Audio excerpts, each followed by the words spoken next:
I hear you, Dr. Victoria. I want that.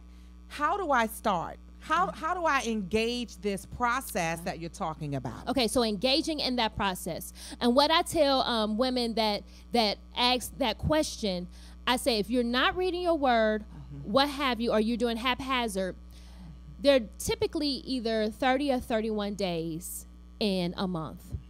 And if you read a Proverbs a day, so today is what's today's date? 21st. The 21st. So this morning you could have read, or tonight you could read Proverbs 21.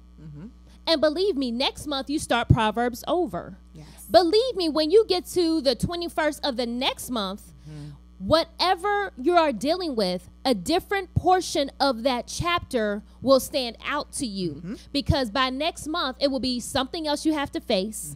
It will be something else on your plate, and God will illuminate or reveal to you himself in that scripture based on where you are in life. So I encourage everyone to read a Proverbs a day, and that will cover your basic necessities. That's basic. Advance, if you want a particular book to read, you can, whatever strikes your fancy. If you want to deal with Esther and how she overcame an obstacle and adverse situations, you can read that. I just have been going through the epistles of Paul, and so I went through all the books that end in shuns. Ephesians, Philippians, Galatians, Right, all the shuns. Yeah, all the shuns. And so I've been reading that, but reading a chapter a day. And if there was something I was like, I don't get that, then I will reread it the next day. And I believe God honors our dedication. He honors our diligence, once again, to give us divine directives. Yeah, and that's good. You know, I think for most people, they have the heart to do the right thing. Yes. They want to do the right thing, but it's like, you know, they have so many pressures, and that's why I always like to talk about balance, because, of course, balance looks different for everybody, but I might be able to take a little bit from you. When I had co-pastor Susie on, she talked about balance. I'll take a little bit from her and then kind of see if those things fit for me. And so, you know, just from a practical standpoint, I love that, you know, not to be so deep, not to put so much pressure on yourself. That's right. But reading the Proverbs, and I love that. We actually went through that exercise a couple of times in my ministry, and I did it on Facebook too, just pulling a little bit out of the Proverbs each day and just expounding on it. But I think that's really good to start from. And, you know, talk a little bit about, you know, getting another sister for accountability, you know, to help you through that, because I know that the connectedness and being intertwined with someone also helps you. It does. But when you are overloaded, those are called distractions. And that's the enemy. That's the enemy trying to use his weapon of distraction. It's not just, some things, yes, are life, but other things are distractions. And so you have to decide what are distractions. So what's the first thing we sometimes do when we wake up in the morning? Okay, I'll talk for me. Right.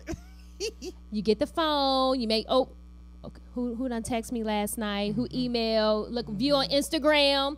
We're all guilty of it. Okay, maybe it's just me. But the Lord impressed upon me, before you look at what's going on CNN, before I watch the Today Show, Fox, whatever it is you watch, before I look on Instagram to see what had happened last night, talk to me. Because whatever else, in that moment, if I take the time to do that, my children can run in the room, my husband may want to talk, whatever. Those are all good things. I'm not saying the distractions are necessarily bad. Right. But I have to reserve my time for me to get myself together. Right. Now, when we talk about accountability with someone else, those are extra enhancements to help. But you have to have it within yourself before you add too much of other people into the mix. So there was some things I was facing in my life regarding my mother, and she was battling an illness. And so a female friend and I came together. We had gone to junior high together, high school and undergrad. And we were living in separate states. I was living in D.C. for grad school. She was living in North Carolina for grad school.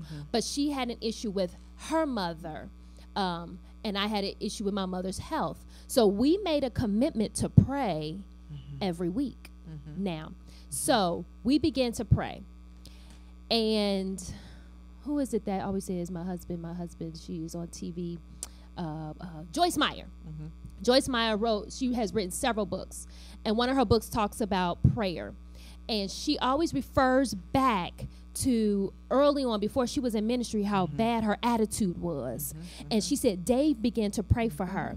And she said that her attitude got horrible, even worse, before it got better. She said, so what the enemy does is attempt to trick us, to make us think that